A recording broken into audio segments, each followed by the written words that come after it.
What's up, everybody? It's Gary V, and this is the Sports Card Strategy Show, because you know this, there is no off-season. No off-season!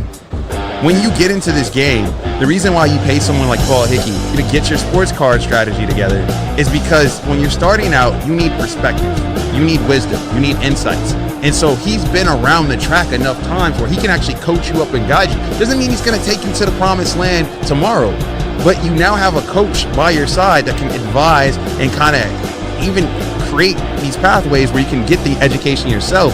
And that's a lot better than thugging it out on your own. What? The kids better buy my rookie card now, because after this year, the price ain't coming down. Welcome in, everybody. I'm your host, Paul Hickey. It's time to sit back, listen, learn, and earn with me on the Sports Card Strategy Show.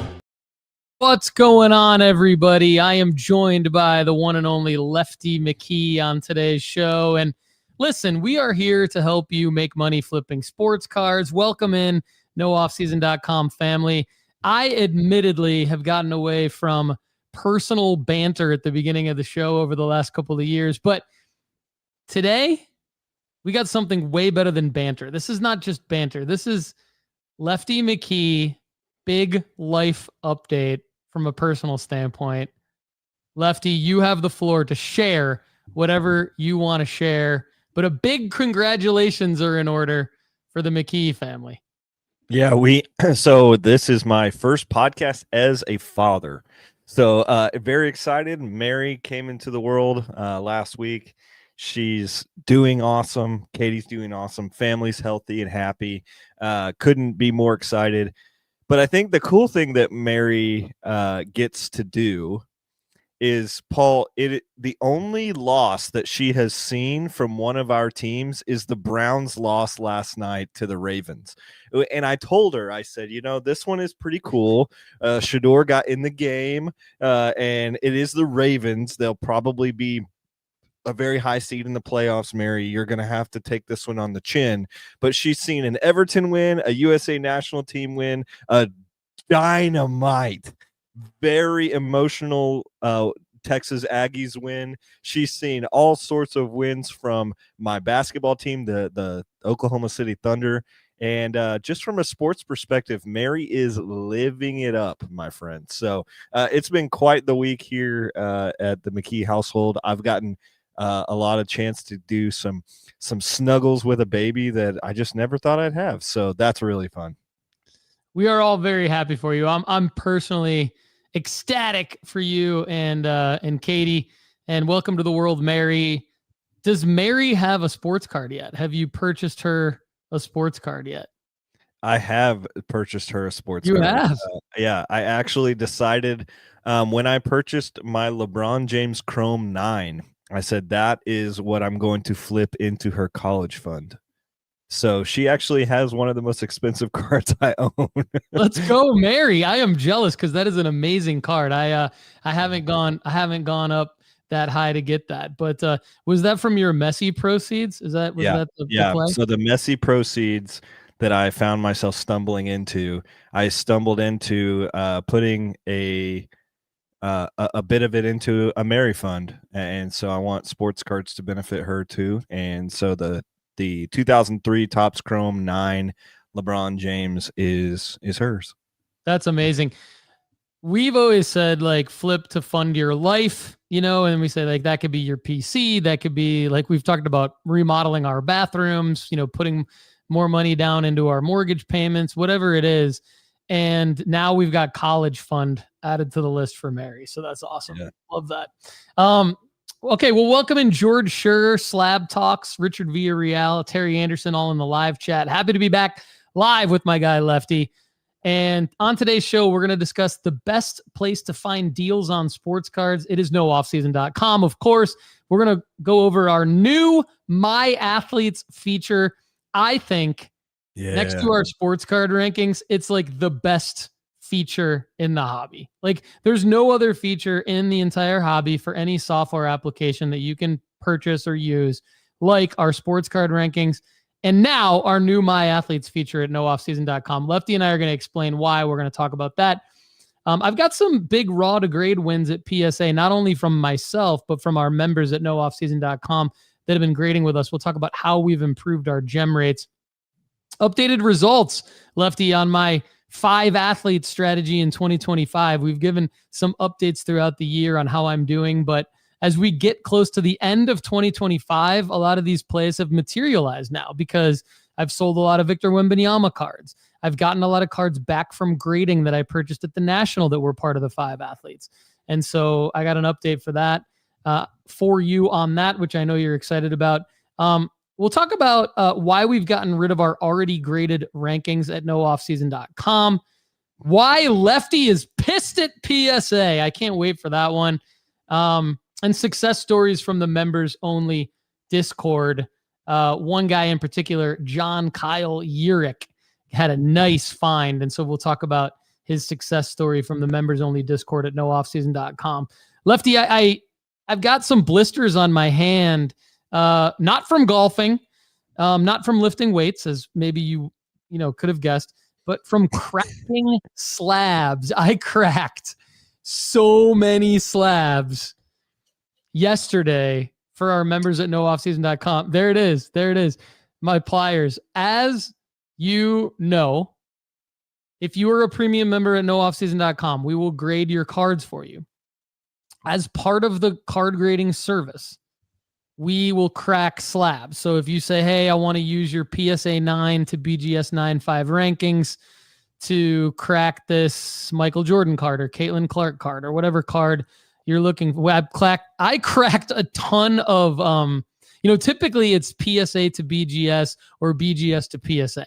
That's like 99.9% of the plays, but some of them are SGC 9.5s to try to cross over to PSA. And then one of our premium members sent in a ton of tag grading slabs. And just a quick little weird note, like this is going to sound really funky, but like I started smelling BO as I was cracking slabs. And I was like, from you? oh. I was like, do I smell like, I mean, what happened? Am I sweating from cracking slabs? And now I got the BO smell. And then I realized it was only when I held up a tag slab, I smelled BO.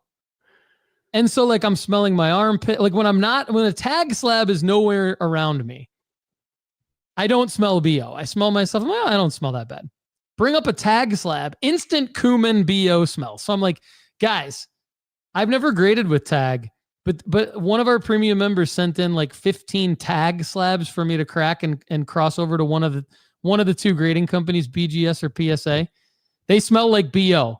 So comment at youtube.com/Paul Hickey, or shoot me an email at paul@nooffseason.com if you agree. Do tag slabs smell like BO? Which one was the hardest one to crack? Was it? I mean, I'm assuming it's still Beckett, right? I've gotten better. Like it used to be hard for me to crack Beckett slabs, but I think I guess my wrists and forearms got stronger. The hardest ones to crack, although I've figured out a great methodology for this. Great methodology. So you're going to get a great tip right now, everybody, if you like to crack your own slabs. You know the PSA gooey ones? Yes. Yeah. So like some PSA slabs just crack, they come right apart. Tag slabs crack, come right apart. BGS, a little bit harder because they're thicker, but pretty much okay. Not too much trouble with those. SGC, pretty easy, crack, come right apart. Of course, I've never cracked a CGC slab, right? Because they're the sponsor of our show. Wink, wink. But so I don't know, wink, wink, how CGC They've got to be the hardest. They've got to be the hardest ones. They've got to be the hardest because I've never cracked them. But the hardest that I've attempted to crack is the PSA gooey slabs. But Lefty, I have a great methodology for those now. Instead of trying to crack the slab, all you need to do is pull the top off.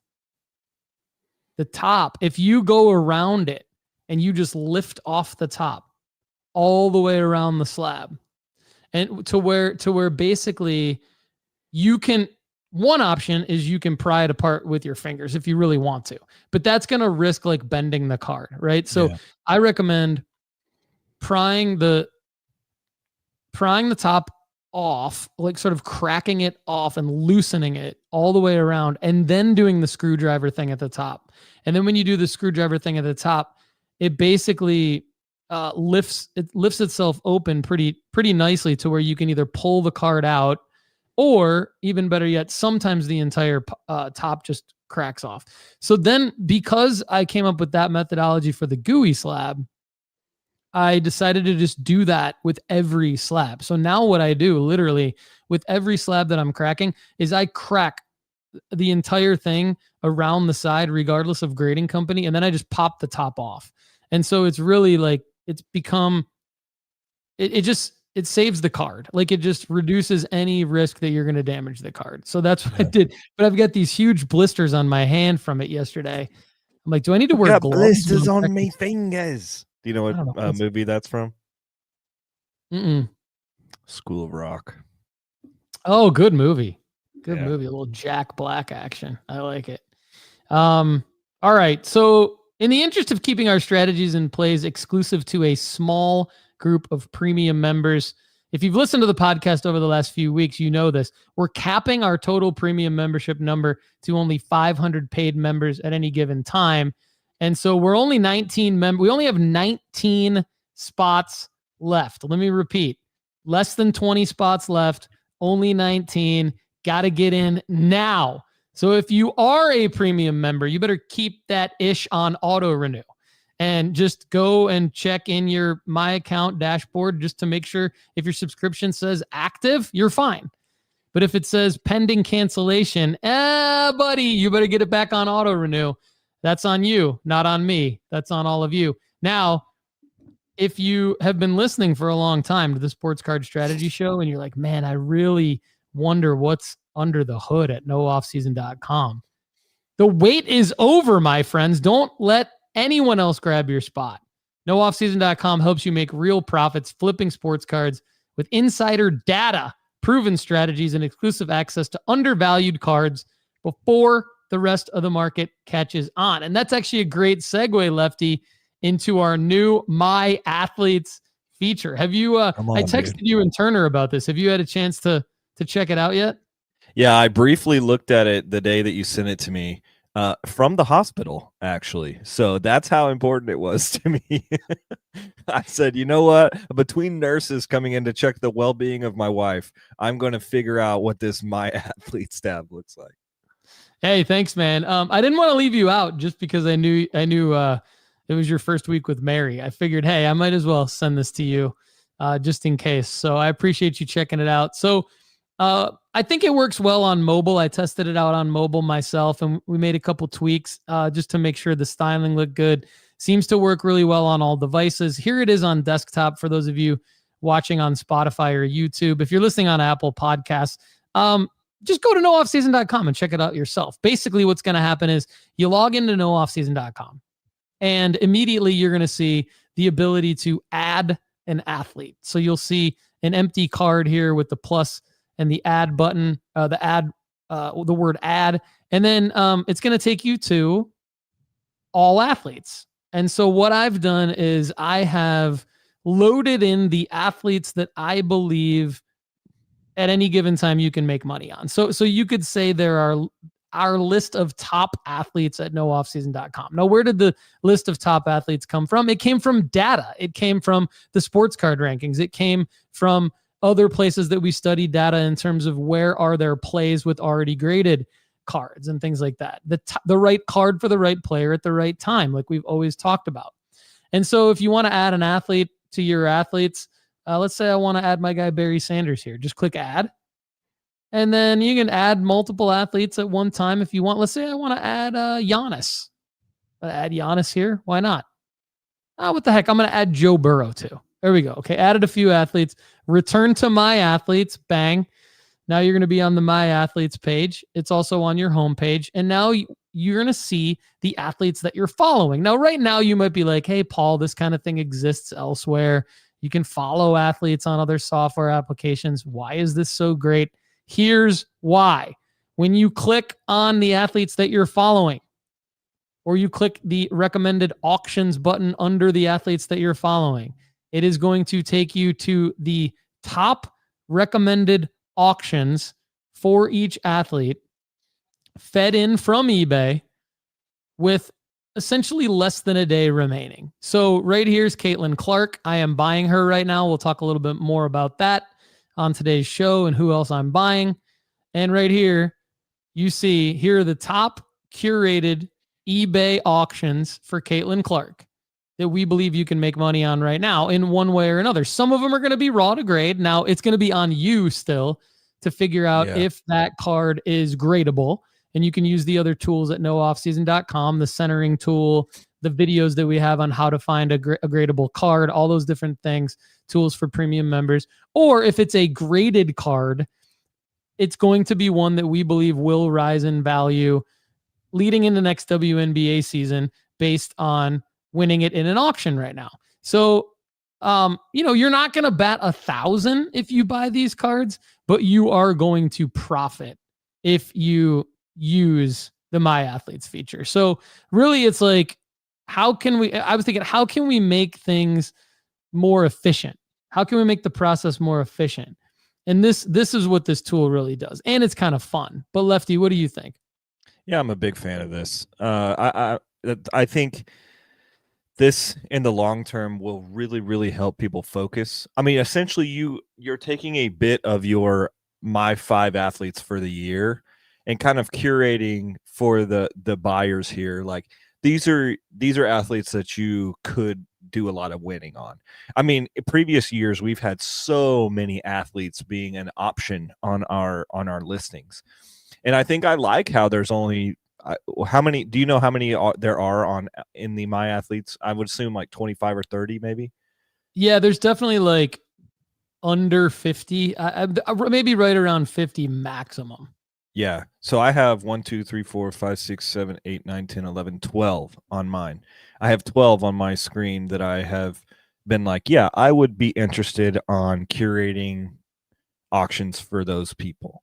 And so I've actually honestly, I like the spread for me from the different athletes. I don't have any football players in here right now, which probably is just because right now I'm not looking to buy any football players, which makes total sense. But I like it. I like it a lot.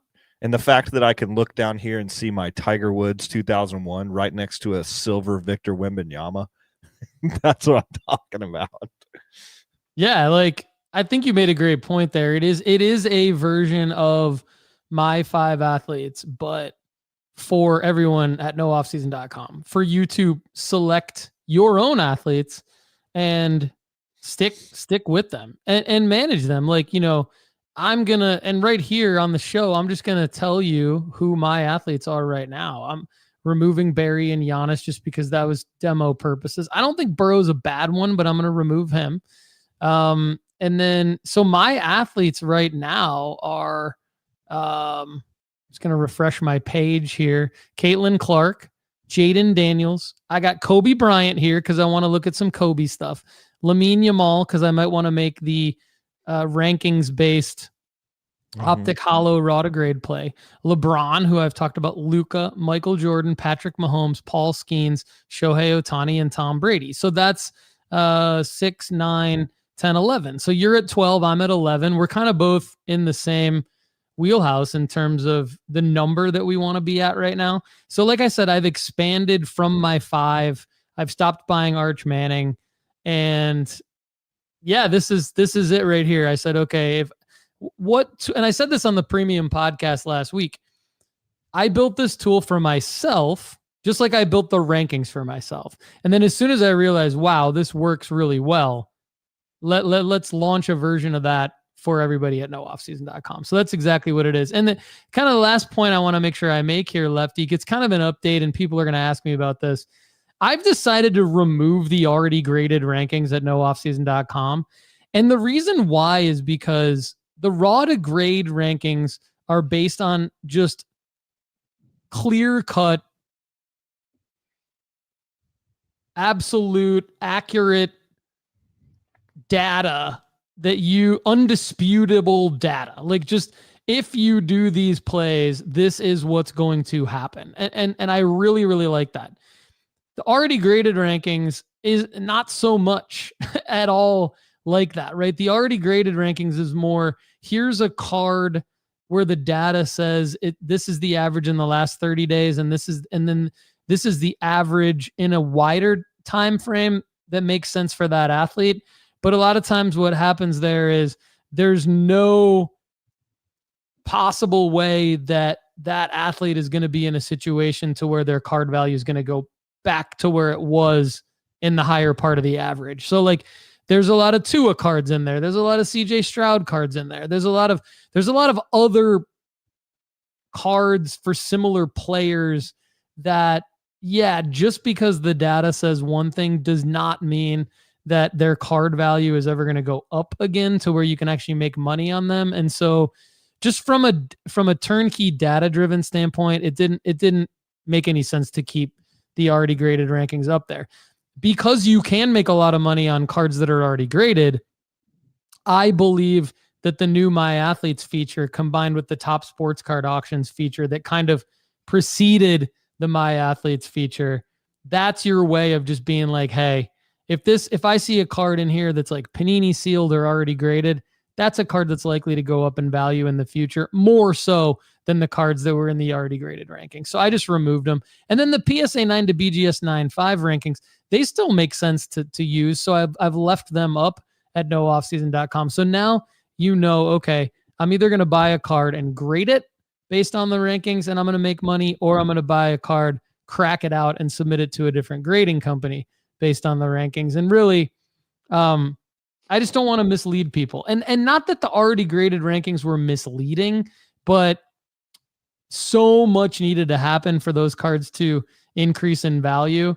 And if somebody bought one or two of them, they could break even pretty easily. But if somebody went and bought 10, 15, 20 of them, they might lose a lot of money waiting around for a couple of years for Tua to break out, and it's never going to happen. So that's kind of why I made that decision. Before we move on to the next segment, Lefty, any thoughts on that? Any thoughts on just kind of already, buying already graded cards, waiting for things to materialize, pros and cons of that strategy? Yeah, I think I would say in my time outside of the instant plays, so outside of Panini Instant and Topps Now, I would say the majority of my big purchases have been already graded cards, waiting and then flipping them in a different sell marker. I would say the majority of my big wins have been that play. But I'll be honest, I haven't checked that grading, that little panel in a year maybe, because the cards that I was looking for to do for a graded to graded flip, weren't those. They weren't like making marginal $20 flips on things. I was looking to make $100 flips while Victor Wembanyama was hurt, and I was looking for buying a good price on a PSA 9 2003 221 card from LeBron James. I was looking at Prism Silver cards from Anthony Edwards and Amon Thompson, and so it's like the cards that were there, they just weren't the demographic of cards that I was looking for, which I think I'm glad you took it down, because I think my take on it is all the cards that are there that nobody really should be looking at. Yeah. Like to make the plays that we're making, we've put, they talk about mastering something taking 10,000 hours, and I would argue that me and you are over the 10,000 hours and what it takes to do this well. And it's a science. It's very meticulous and it's hard, but it's doable. And I think there's a lot of people that don't listen to us and they do fine, but there's a lot of people that do listen to us and they do really well. And so I think the more we can laser in our focus, and that group of 500 people is going to be running to the top. Yeah, I agree. And I think, I wanted to come up with a way for people to come to nooffseason.com and see a tool that can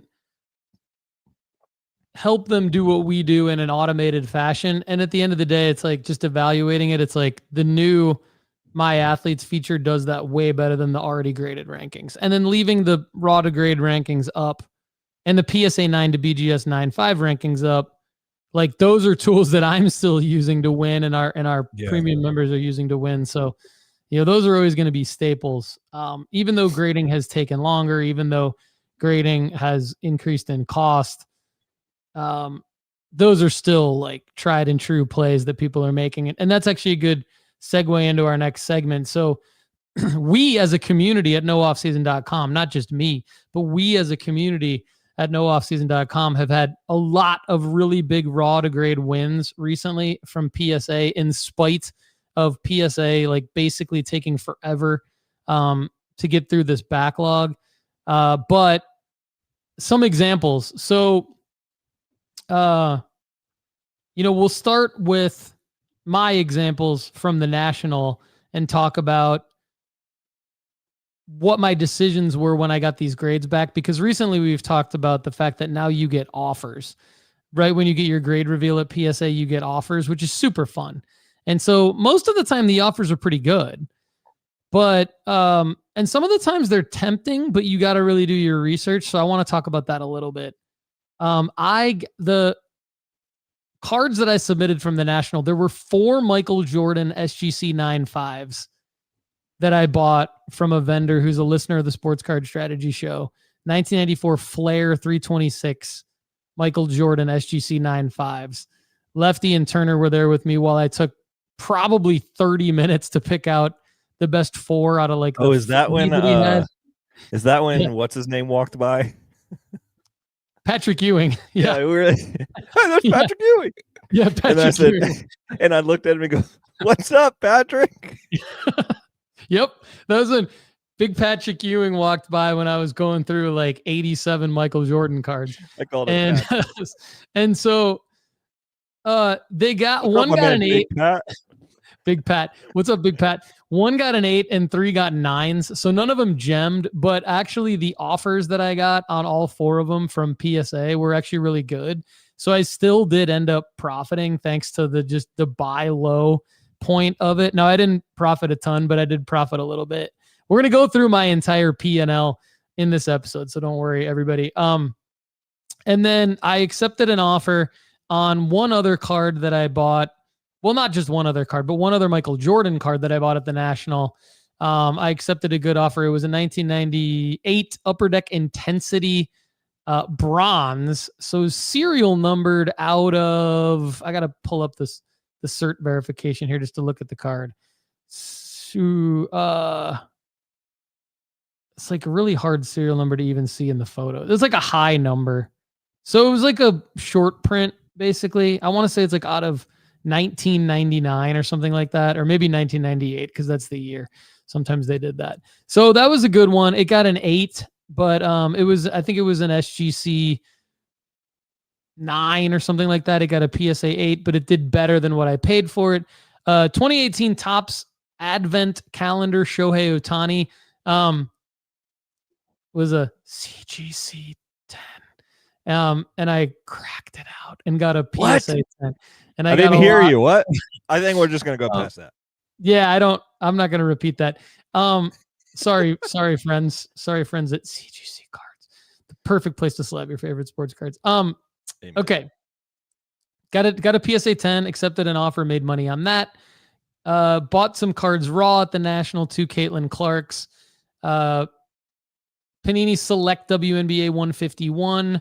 Silver Flash, big card in the sports card rankings, and a 72 Concourse Silver Flash. The premier level Silver Flash got a 10, and that was the big one. So accepted an offer on that. Now there were a couple tough decisions to make, and I really like these cards. The 2024 Panini Instant WNBA Rated Rookie Retro Caitlin Clarks. I bought 4 of them, and I thought all of them could gem. I bought them raw, and this is another one where I went through at a vendor table, like several that he had, and I only picked out 4.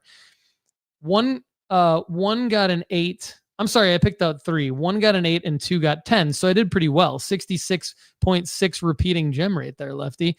And I decided to pass on the offers for the 10s because the offers for the 10s were only $116. That card goes for $216 consistently. So I had them shipped back to me after doing the math.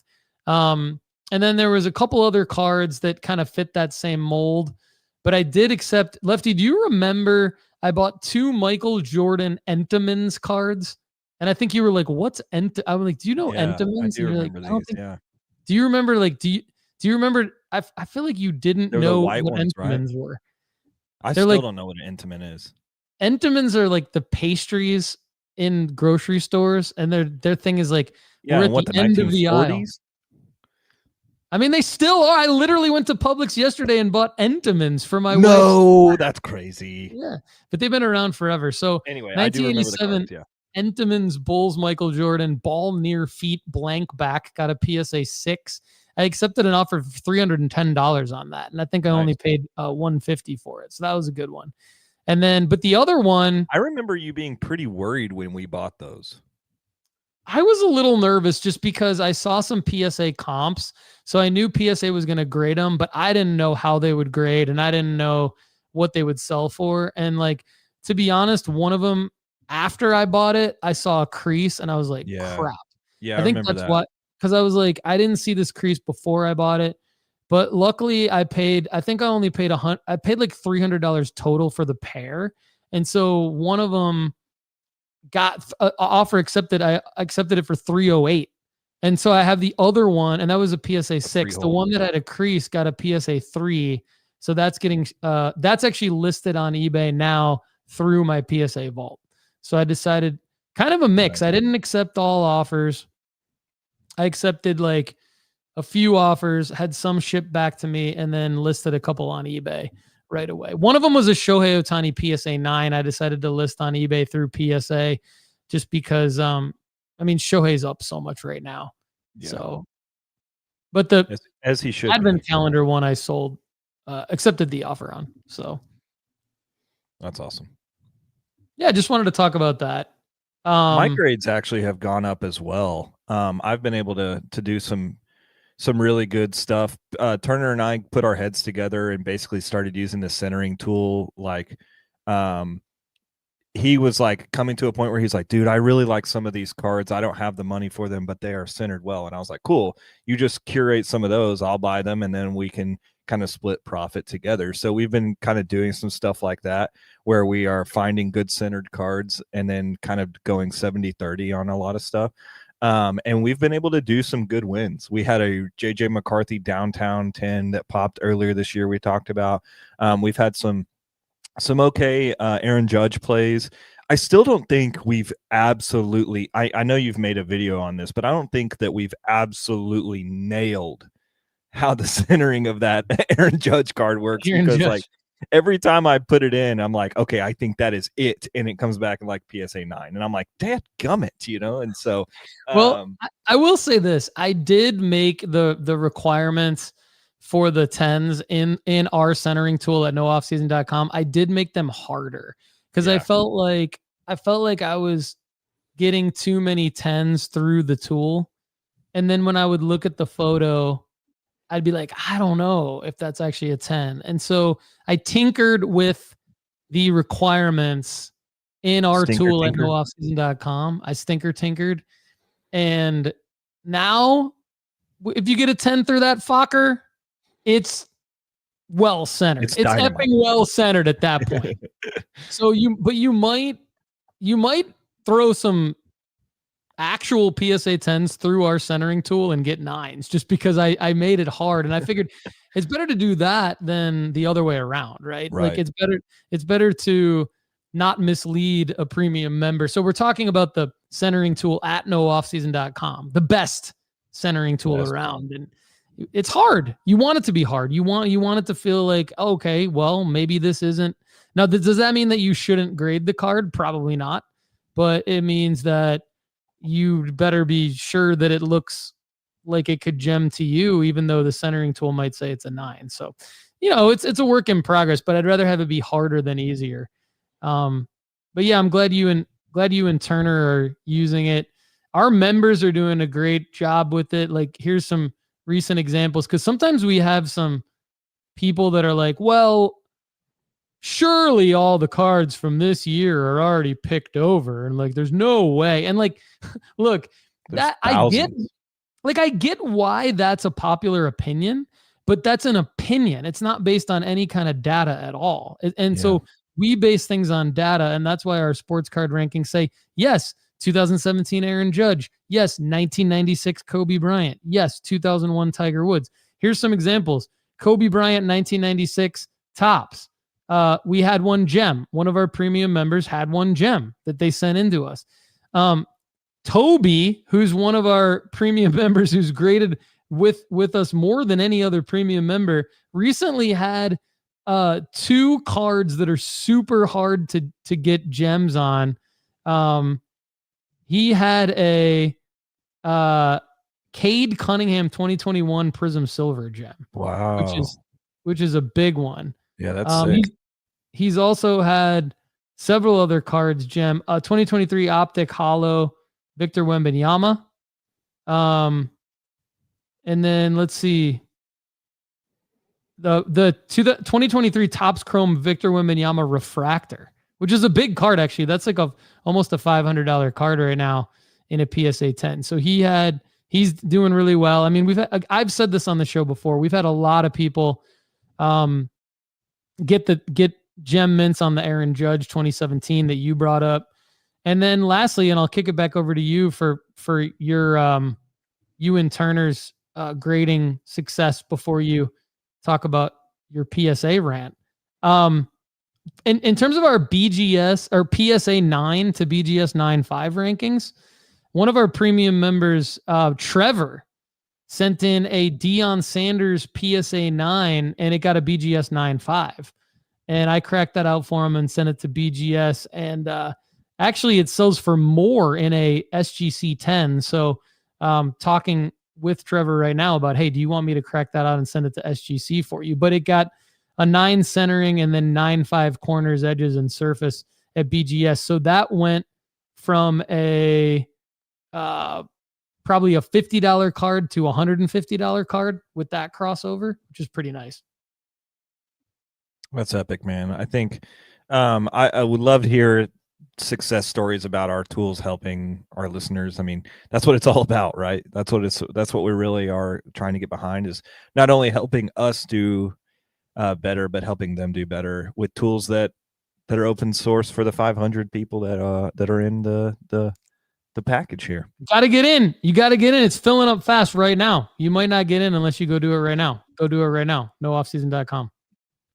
The biggest wins that I've had recently with the centering tool have been the Bowman Chrome Prospect Autos of Marcel Reed, actually.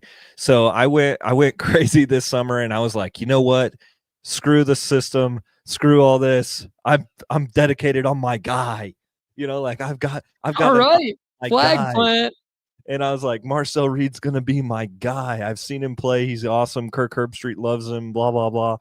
And I was like, all right, I'm gonna now flag plant for me was buying 3 autos. I'm not buying 300. A flag plant for me was spending $100, 3 $30 autos basically, and gemmed 1 and mint 9 the other 2, which I'm fine with, because when his first game, when they beat Notre Dame. Or I guess maybe that was the second game. Anyway, when they beat Notre Dame, those sold for $20 more than the grading fee with the card. I ended up making profit on the 9s, and then I sold the 10 for $200. So that was awesome. I'm about $50 in, sold it for $200. So the flag plant worked. I've also been able to really, really hone in on the grading centering of the Bowman Chrome Prospect refractors of the Sebastian Walcott card. He's like one of the few baseball prospects that I've been still buying. He's not on our listing either, but he's a guy that's in the top for the last year and a half, has been in the top 10 prospect rankings from almost every listing. Actually, every listing that I look at, he's in the top 10, sometimes top 5. So I've been finding his refractor chrome firsts and they are very easy to figure out if they're centered well or not. Like that is, there's no speculation because the borders are really strong on this card. So I've been able to get that at a 86% gem rate because I am able to figure out very quickly whether that's a well-centered card or not. So I have 7 of them, and they're selling for over $150 a card when they're minted. So that's like printing money for me right now. Lefty, is that did you say that's the refractor non-auto for Walcott? Yeah. Nice. I like that. Just real quick, I am starting to see the refractor non-autos for the top prospects can be really lucrative raw to grade. Yeah, this card right here is the one that I've been gemming and That's minting. a cool photo. Yeah, he's so this Sebastian is one of the weird ones that his autos are not on a first. So you either have on card autos for his first Bowman auto, or you have his actual Bowman auto produced by Topps that is not a first. So I've just been getting the refractors and grading those, and they're selling for 150-ish a piece. So and he's not even called up yet. So that's been a really big win for me. So I'm liking that card, and I've pretty much consistently getting PSA 9s on all of my Aaron Judges, and which are selling for the fee I basically have in them. But it's one of these days I'm going to get a PSA 10 on that 2017, and I'm just going to rock it, dude. That's going to be so fun. So, hell yeah. I mean, and that's a card, honestly, that will go up towards the end of just about every baseball season. I mean, and that's because he's played really well. He's the last 2 years, he's been, the front runner for the AL MVP going into it. I mean, I guess Cal Raleigh, of course, but I mean, Aaron Judge, like his performances at least over the last couple of years. Okay, so that could be why, but I mean, pretty much it's like you're saying with Walcott, like you have a selling marker as well, being the call up. And so you're when you combine a raw to grade with the selling marker, like you're doing with Walcott, it could be huge. Same thing actually with Judge is what I'm saying. So that's really why I like the Judge card and the raw to grade rankings, is because you can count on Aaron Judge having a performance spike at some point. And that, I think I'm going to buy that card. I'm going to buy a crazy amount of those cards this offseason. I think that's a great idea. I think that's a great idea. My buy the dip with dips stream, I'm going to be buying a lot of raw to grade 2017 Aaron Judge cards. I'm thinking that our buy the dip with dip stream, we're going to do one. It might just be like a regular sports card strategy show episode where we dedicate 90% of the episode to us like bidding on cards and buying them. Works. And it's just going to be, I mean, if we did one on like a Sunday evening, it would be better for the buying because that's when like auctions are ending. So maybe we'll do one. Maybe we'll do one on a Sunday evening, but if we don't, we'll do one on just like a regular Monday afternoon. It'll just be us bidding, just putting our bids in while we're eating dip, I guess. I'm in. All right. So also, there is a sneaky play that I have made about a year ago that I wanted to say that this has worked out for me. I have not broadcasted this play very, very much. I very much talked very little about this on purpose because this is the kind of play that I mentioned one time and everybody's like, oh my God, I need to make this play 1,000 times. And you know what I'm talking about. You know when that happens. Like, oh, yeah. So I've bought some Munetaka Murakami cards. Oh, yes. I talked about him last week. I was wondering if you were buying him. Yeah, so I bought a bunch of his cards about a year ago, and I am selling them all right now for crazy profits. Yeah. Yeah, I have about 16 of his PSA 10s, and they're going well right now. So are they from 2021 Topps Chrome NPB? I have that one. Yeah, I also have some 2021 BBM Genesis cards that are really cool looking. I would go in and I would buy raw cards of any Murakami cards that I could find that I thought were well centered. So I have some that are his BBM cards, which is just it's a Japanese production of their version of Topps Chrome. I have some BBM cards. I have some Topps MPB cards, that 92 2021 card.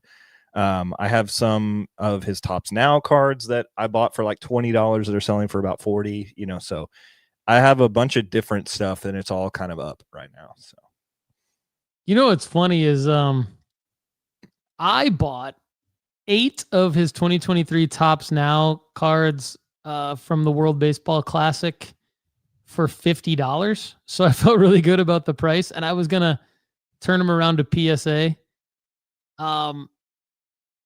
And I paid, it was a buy it now, and I paid, and then I realized like a week later the dude hadn't shipped them. So I messaged him on eBay and I was like, hey man, like, are you going to ship these? And he's like, hey, I'm so sorry. Like, I've been trying to find them. I think I might still have them, but I think I might have already sold them. And I was like, never mind. Can you just refund me? So he refunded me right away.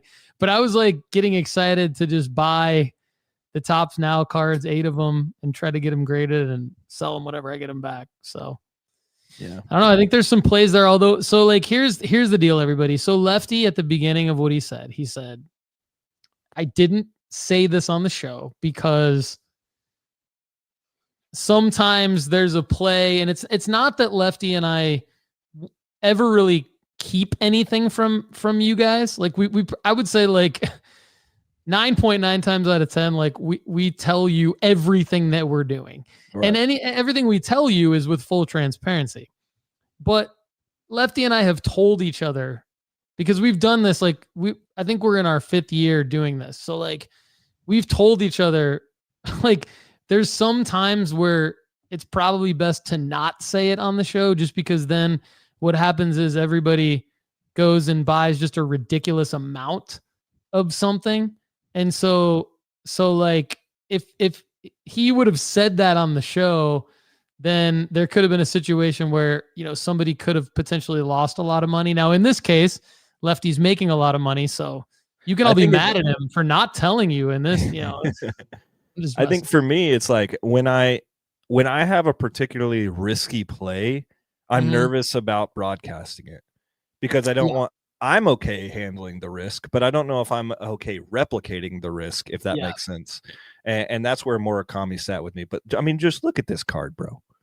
Like, that's a cool freaking. That's a cool looking card. Yeah. Like, it's got this. This is called the or something foil, I think. Anyway, these are cool cards. Anyway, so it ended up working out. But the reason why we didn't basically broadcast it, and there was a couple of times I said small things about it, especially when Turner would ask me, but Murakami cards, he is coming to the pros. There's also a guy named Sato that is coming to the pros, but I didn't have any Sato cards, although I think Sato will be a better major leaguer than Murakami. But yeah, interesting. All right, well, a lot of times too, we talk about Caitlin Clark, and then everybody wants to prospect on Paige Beckers, or we talk about Shohei Ohtani, and then everyone wants to prospect on either Yamamoto or Sasaki or Murakami. And so it's like, my stance on that is typically there's only one, right? Like, there's the one. So like,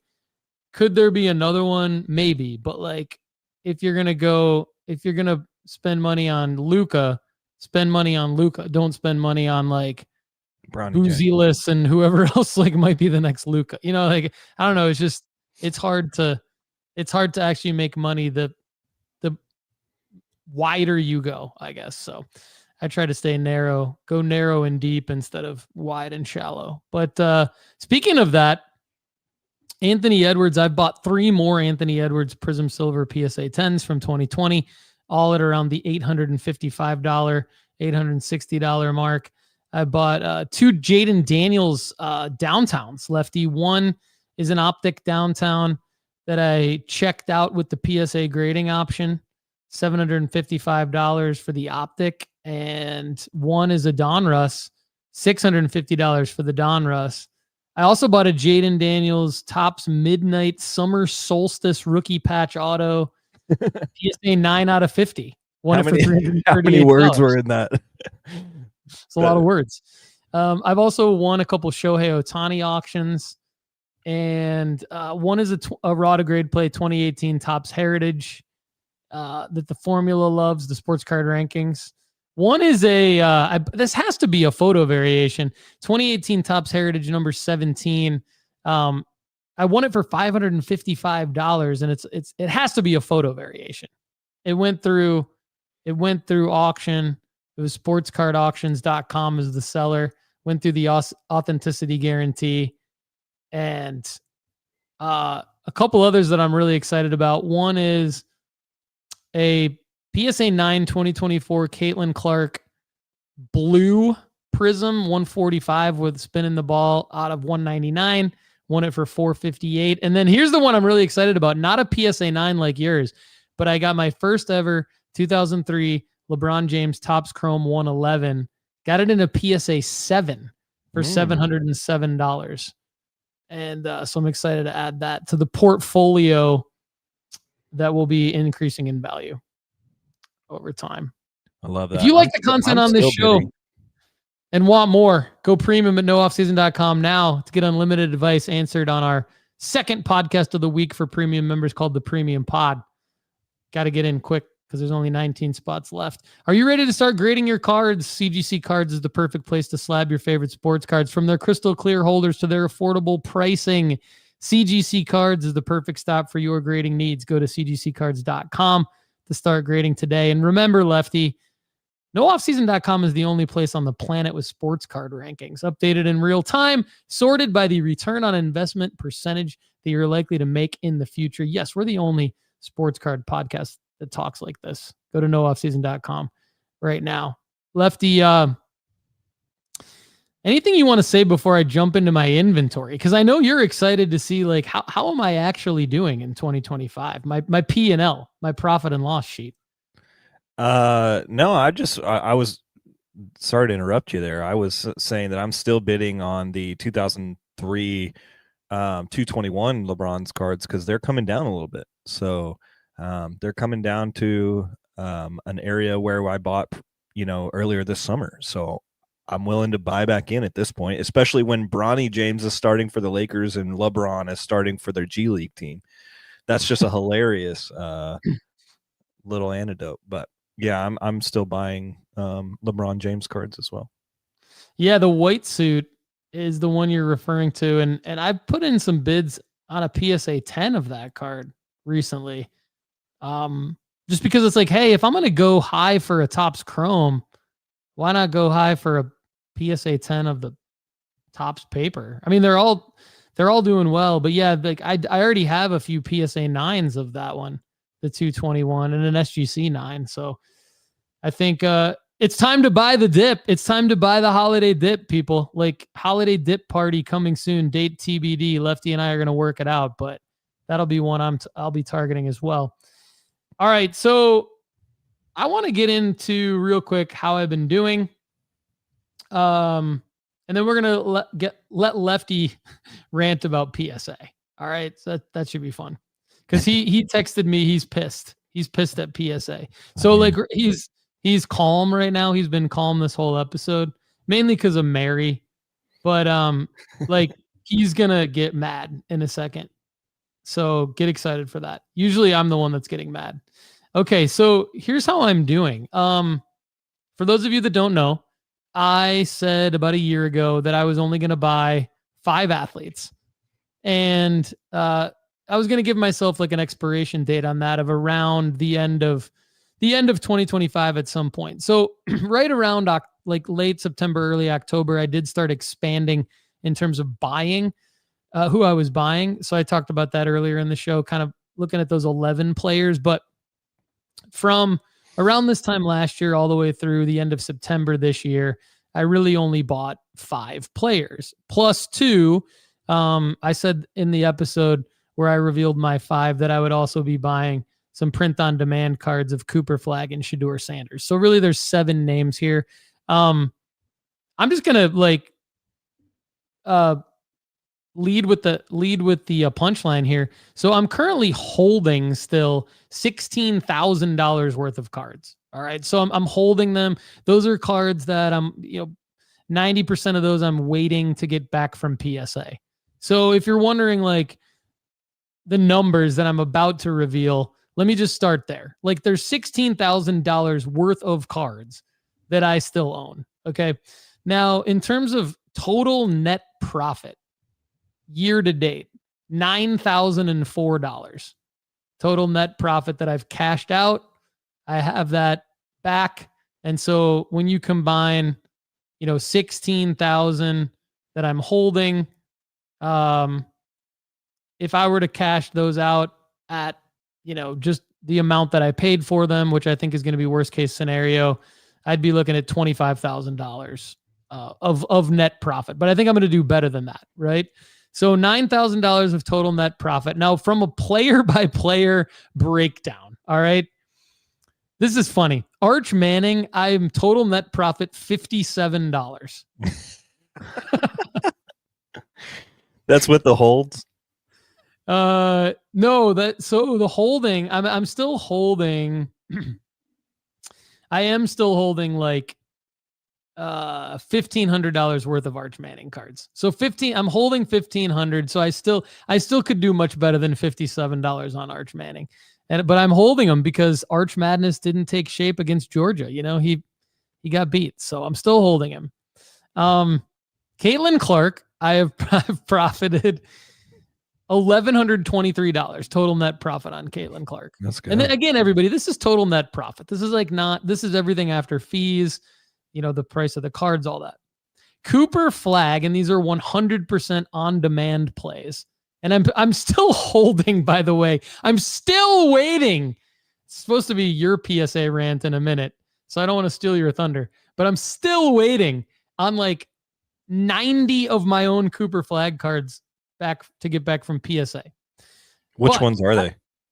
The Rated Rookie Retro. I'm still waiting on the Topps Draft Night. I'm still waiting on the freaking Topps Draft Night. I'm waiting on the Panini Instant Draft Night, and I'm waiting on the Rated Rookie Retro.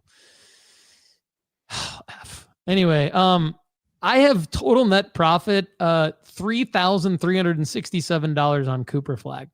Those are all print on demand. That's pretty good. Michael Jordan, total net profit $559.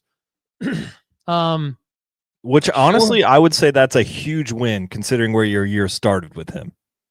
Yeah, that's true because I got it was looking ugly early on for you when you were figured out that you spent all those on the stars and then they weren't graded. Yeah, I had a loss of 300. I had a loss of 327. I had a loss of 375 and a loss of 397 on the star cards that I was all excited about. Yeah, we were. Here we go. I was worried early about your Michael Jordan play. Actually, I've profited $709 on Michael Jordan because I left the Entenmann's card that I still own in that spreadsheet. Okay, so I deleted that Entenmann's card. You love Entenmann's. I still own. Yeah, Entenmann's. $709 on Michael Jordan. Can we be sponsored by Entenmann's? I mean, that'd be a great sponsor. Into the aisle. Reach out, Entenmann's.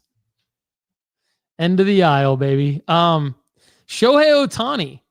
And I'm still holding a lot of Shohei, but I have total net profit on Shohei $409. And part of the reason why that's a low number is because I didn't really buy into Shohei that much because he was so expensive all year. Yeah. I kind of just started buying into Shohei, if I'm being honest. And then Victor Wembanyama, this is one of my big ones because this is an example of like the last time I did this with you on the Sports Card Strategy Show. I was like, well, I've only made like $100 on Wemby because I'm still holding all my Wemby cards. I was holding all my Wemby cards and buying more in anticipation of the beginning of the NBA season. Boy, was I right. And I'm still holding a few $1,000s worth of Wemby cards that I'm waiting to get back from PSA. But I have a total net profit, and most of this is literally in the month of October, on Wemby of $3,292. And I mean, most of that was in just this past month. So pumped about that. That's it. That's sick, bro. You really were able to pull strong in the last quarter of the year with the Wemby and also, finding out some some Michael Jordan stuff that happened. So. And this is like okay, so thank you for that. And this is also like Arch Manning didn't really pan out from okay, I don't think he's played poorly. I think he's actually played well because I've watched him in every game. I think Texas sucks. I think Arch Manning is good, but I think Texas sucks. I think I'm right there with you. I think Wingo and I think Arch Manning are great players. Yeah. Other than that team is booty, bro. Their defense does not do Arch any favors. They don't stop the other team. They don't really force turnover. Like, I don't know. It's like, I don't know. So I don't want to sit here and be like a Stephen A. Smith over here, but $57 on Arch Manning, still holding $1,500 worth of his cards. That just didn't really pan out. So like, but that's what I wanted. I wanted to take risks that it still wouldn't be losses for me. So that's kind of Arch. Now, same with Caitlin Clark. Honestly, from a performance standpoint, she didn't pan out. Yeah, she got injured. It was basically a lost second season. Her prices have come down. I still netted $1,123 on a Caitlin Clark risk. So, I mean, I think Arch and Caitlin from a performance standpoint, very disappointing. Michael Jordan, to your point, I kind of botched that myself from not doing my research on what cards PSA grades and doesn't grade from star. So they grade the 85 star. They don't grade the 86 star. So that was a loss. And that was a lot of money. I mean, I spent a lot of money. It wasn't a loss, but it just wasn't a big win. I spent a lot of money at Culture Collision on those star cards and ended up being that total play ended up being like a break even. So, all right, dude, it is time for you to unleash your anger. It's all you, Lefty. I don't know how this is going to go, Paul. I don't know how this is going to go. I am usually a very mild-mannered man. We have talked many times about how like the little, I would say like the discourse or the little like if you were going to make a caricature about our show, you would make like this fun, like hot-headed picture of Paul Hickey. And then you would make like this peacekeeper Lefty McKee, like trying to just pick up the scraps and be the nice guy type thing. But let me tell you this, Paul. PSA is pissing me off, and that's where we're going to start this act. As you guys know, I very regularly love on the PSA Vault. The PSA Vault specifically is where I'm pissed off right now. And okay, so the PSA Vault is where I'm pissed off the most, and I still have the same problem you do of having things sit in assembly forever. You know, I have the Panini Instant Cooper flags in assembly right now still, and they've been in assembly for 2 weeks, and it's just like, what the heck's going on here, guys? And luckily I've gotten the D1 Tops Now back already, but that card is way less valuable than it was a month and a half ago. Like, you're going to take quite a big loss from where you could have made a big profit on that card just because we've missed the window on that D1 card specifically. And PSA has had a lot to say about all this. Like, they haven't had any specials. They haven't had doing this. They've been trying to get their act under control, all this kind of stuff. And it doesn't freaking matter because their customer service has been god awful over the last month and a half. I would say, I know I'm not trying to push myself into an echelon that I'm not in right now. But I would say I'm probably the top 10% of cards that move in and out of somebody's vault.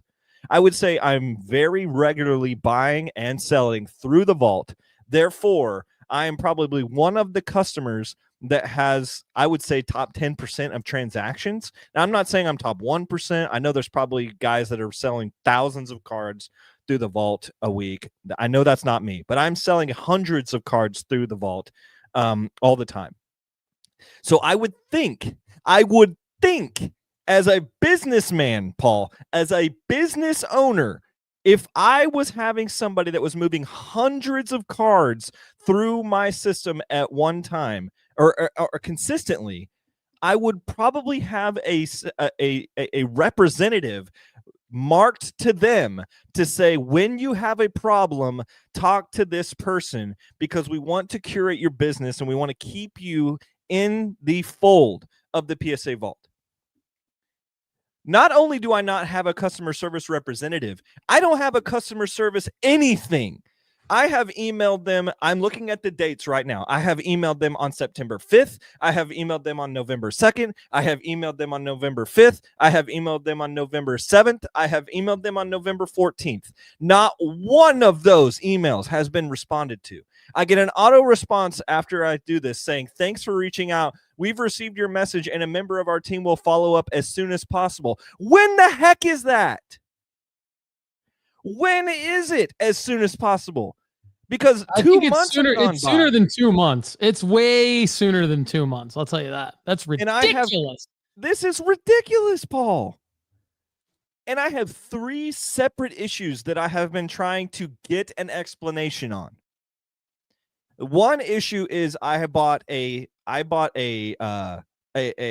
Satchel Paige authentic SGC in September. It went through authenticity, and the authenticity guarantee said that it was approved, and then it was shipping from that to the vault.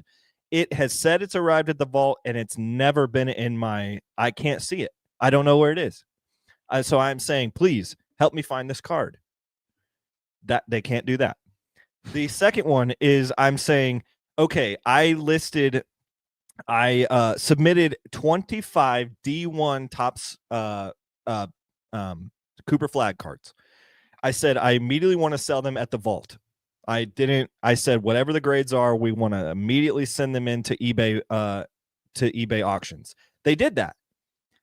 3 of them did not get paid for. So the problem with it is they did not the UI or however you want to do this did not actually see my cards go into the vault. I only can see them after they have sold, which if you have hundreds and hundreds and hundreds of cards coming through, that's so easy to lose track of that.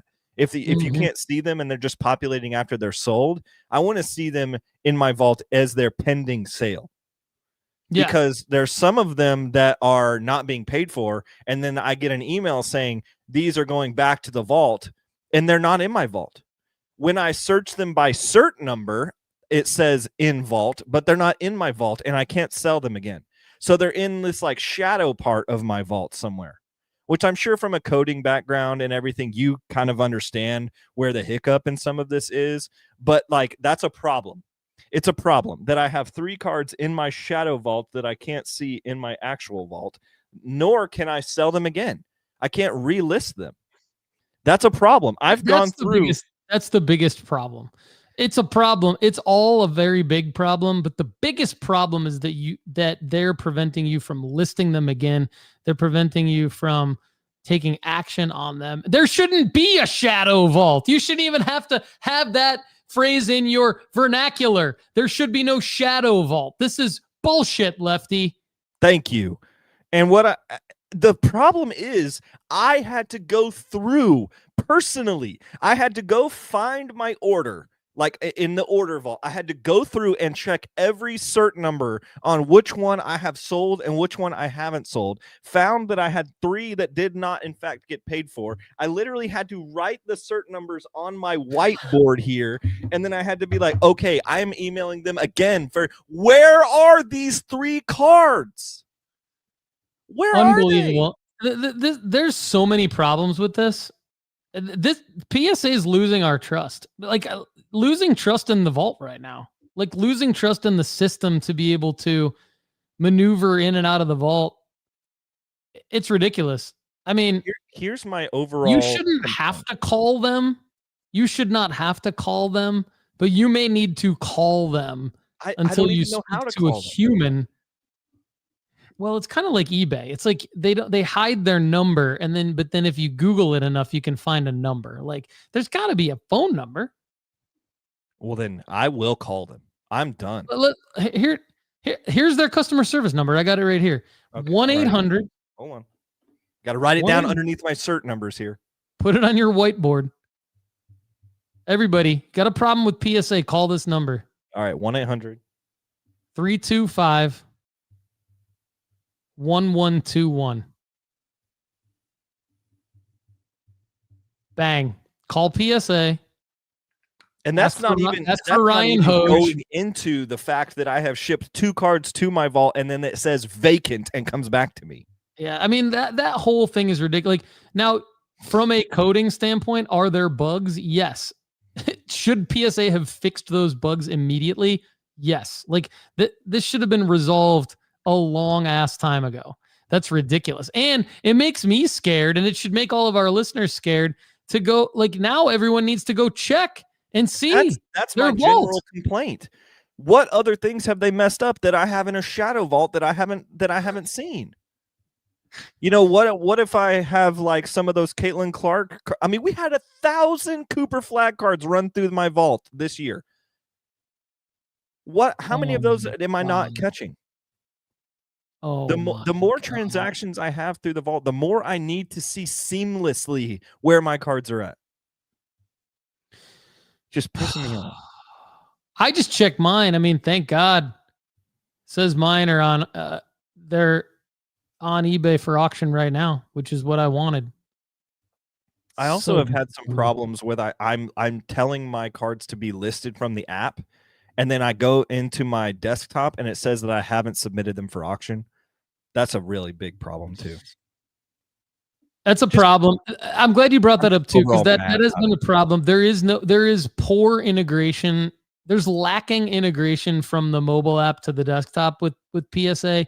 And the reason why, like, my example is the submissions are different. So like, I can see when I go into my PSA app, I can see the results. Like, I can see where my orders are.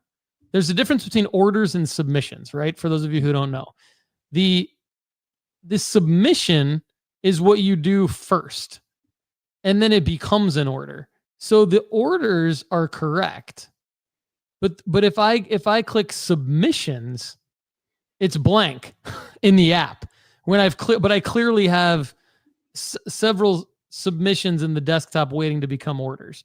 So that's another thing they need to fix. And I mean, look, it's not cheap from a dollar standpoint, nor from a time standpoint to grade with PSA.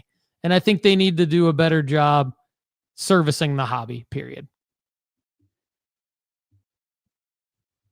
And look, you could say that we're both talking out of both sides of our mouths, and I could see your point on that, because at the same time, we do talk about PSA and we talk about the great features that they have and the integrations that they have with eBay. But this stuff is unacceptable. I mean, it's not like we're bitching about PSA's prices. It's not like we're only bitching about their turnaround time. We're bitching about PSA when stuff like this happens, on top of, like, my complaint doesn't even come close to Lefty's. Lefty's complaint, he's so justified in his frustration, it's ridiculous. Now, are there hundreds of us out there that have had orders in QA2 for the last month? Yes. Like, I've had multiple orders in QA2 for like several weeks, which that's ridiculous. Mm-hmm. But I guess at some point I understand, because they have come out and they said we have a backlog. Like, I get that. And this has happened before in 2021, in the summer of 2021. So we've all been through that. I remember that. I have grace with PSA and the other grading companies for that. But the stuff Lefty's talking about with a shadow vault and then people not emailing him back for 2 months. That's I mean, that's a totally different issue. Yeah. I'm a patient person. I'm okay you with are them very patient. I'm okay with them taking a long time for them to get my cards through, grading. And I understand they've probably got a gazillion cards and whatever. I get it. But what they do not have acceptable, what is unacceptable, is when you cannot tell me where my assets are, when I am literally paying you. Yeah. What have they said? Have they said, like, we have your card, but we're unable to show it in your vault because of our software issues? No, they haven't said anything. So you literally don't know whether or not they have your cards. I mean, I looked, you want me to show you how I know that they are at least safe? Yeah. Okay. Yeah. Just real quick. Yeah. Let's see. All right. Hold on. Let me share my screen here. This is great content, by the way. Okay. So this is my vault. If I go to orders, so I can go down to see it. Oh, this one just moved to quality check just now. It was at assembly like 20 minutes ago. All right, there we go. Thank you, PSA. Maybe Someone's they are watching. listening. All right, so I think it's this one. Okay, yeah. So all of these D1 Cooper flags were listed on eBay straight from the ordering. That and it says 10 items were sent to the PSA vault. That's not true. There was just 10 items that didn't sell. Oh, actually, this is the wrong one. Sorry. This one. Yep. Okay. So these were all listed on eBay. 20 items listed on eBay right away. Completed October 20th. It is now November 17th. All of these said listed on eBay, view and collection. All of them have sold already. They all sold, but 3 of them did not get paid for. So if I look in my collection, this collection tab, I'm not going to do it right now, but if I look in my collection and if I look at my sold items, some of these are in the sold items, but they were never in my active vault, which was frustrating to me that I couldn't see. I had to go in here and go here and then say view and collection. And then I had to go in here and say more information. See, so you've had to click on every single one of them to see like the status. And so you've seen the status of 3 of them that haven't sold. And so this one right here, 12/51/65470 is one of them that didn't sell. So if I click on it, whoops. And you can't take any action. You can't say ship it to me. You can't say list on eBay. I can say ship from vault, but it says right here vaulted. Okay. Yeah. So it says that I have this vaulted and it didn't sell. It's been vaulted for 18 days. Okay. So then I go back to my collection. Share the tab that you're on. Oh, whoops. Hold on. It's all good. While you're doing that, Chase Krim has said all you need to do is step 1, buy from Texas Roadshow. Step 2, profit. So that's from our guy Chase Krim. We love you, Chase. All right. So it says vaulted. So it is vaulted somewhere. Not in my vault, but it's vaulted somewhere. And if I look at the cert number, it's got the card value, which oof. $24. That's tough. I hope I even have offers when my grades pop. Yeah. So then if I go back to collection, so this is all of my collection, right? And if I type in Cooper flag, they're not in here. Oh, good God. These are the 2 I have that I please respond to Lefty's emails. Call them. It's just sad, dude.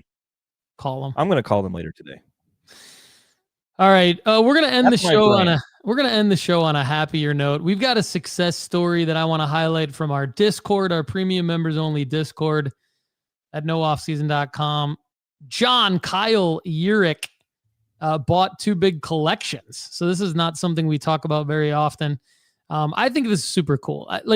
Would I like to be more in the, I think Lefty, when I'm 10 years from now, I won't get into why 10 years from now. Maybe I'll get into that on another episode. I do have reasons. It's not just arbitrary, but like 10 years from now, I think I want to be doing more like going and buy and like sussing out collections and buying them and like then going through the collections and making money that way. Right now, that's not really what nooffseason.com tools help you do right now. But on the Discord, that's a good reason for the Discord is because you can kind of talk about a bunch of different stuff and how to do that. So John basically bought 2 big collections. He looked for grade-worthy cards from 1969 through the early 90s. and modern cards, and he found a Tom Brady Bowman Chrome 2000 rookie in a Beckett raw card review that had a 9.5. That's awesome. And so there's photos of it in our Discord, and basically, people in the Discord are helping him look up prices and stuff like that. And so, yeah, 9.5 Beckett raw card review from John Yerrick. Really cool stuff, and a lot of excitement, a lot of support for John in the Discord when he found that. And so he's basically asking, like, with the raw card review, should he submit it to Beckett? Because he thinks that it might have been, like, I think the part of the discussion in the Discord, which is actually really cool, this is why I wanted to highlight it too, is that he's asking, like, in the raw card review, he's like, should I submit it to Beckett to get the actual 9.5? But he as he's looking at the card through the raw card review, because it's in like a card saver, he's worried about like surface damage on the card that has happened since the raw card review. And that's an interesting question. I don't know what the answer to that is. Like, is Beckett just going to honor that regardless of the condition of the card now because it's still sealed in the raw card review? Or is Beckett potentially going to knock it down to like an 8 or an 8.5 if there's surface damage through the card saver due to it kind of being like stuffed into this collection that he bought? So super interesting stuff there from John. And again, but definitely a success story. So I don't know, Lefty. You had a Marcel Reed car. I saw you had a post in there too with a Marcel Reed. Was that a raw to grade PSA 10? Yeah, that was that. Nice. That was the raw to grade PSA 10. I think another thing that I was pretty excited about this year, this is a card that goes, this card goes way back for us, Paul. This one goes way back for us. You know, like, I'm sure, how often do you clean up your saved searches on eBay from like ones that you've saved for a long time ago? Maybe like every 3 to 6 months. Yeah, so I don't do it that often ever. So I have some of them that are like still pop up every once in a while. You're just getting like, spammed with old save searches in your email. Yeah. So this was an old save search from a long time ago, right? You remember this card? Remember this out of Carlos Alcaraz Net Pro? Yeah, the out of 500 Net Pro. Yeah. So I don't know if you guys noticed, but Carlos Alcaraz became #1 in the world over the week. He secured the end of year ranking #1 in the world. So he officially passed Jannik Sinner this year for #1 in the world. And then actually 3 days after he secured it, he lost to Jannik Sinner. But the points value wasn't enough for Carlos Alcaraz to not pass him for 2025 #1 in the world tennis player. So there was an out of 500. These never go on auction. But I had one go on auction. I was like, sure, I like this card. I've sold 5 of these cards, I think, over my lifetime. And I was like, I have made decent profit on this card. I would like to have one more just to keep if I could get a good deal on it. I got $100 cheaper than the last auction that this card auctioned off for. I got this card for $107, which I'm very excited about. So every once in a while, the old save searches pop up some curies that are worth looking at. That's all I'll say. That's interesting. There could be more tennis plays that you and I talk about in the coming episodes. Buy the dips. Can't wait for our holiday dip party. Don't know exactly when it's going to happen, but it will happen sometime within the next 6 weeks for sure as we approach the Christmas holiday season. Everybody, you are all the best. We love all of you. Thank you for being here with us. Go to nooffseason.com. Get one of those final spots before you miss out. Lefty, great to see you, man. Go spend some time with Mary. I will. All right. I'm going to go do that right now. Going to get some snuggles. Go get some snuggles. Thanks so much for being here with us on the Sports Card Strategy Show. If you enjoyed the content on today's show, there's plenty more waiting for you at nooffseason.com. Just go to nooffseason.com right now. You get our formula-based sports card rankings, sports card school, inventory tracker, the ability to grade with us, and the premium podcast where we answer an unlimited amount of your questions. check it out right now at nooffseason.com.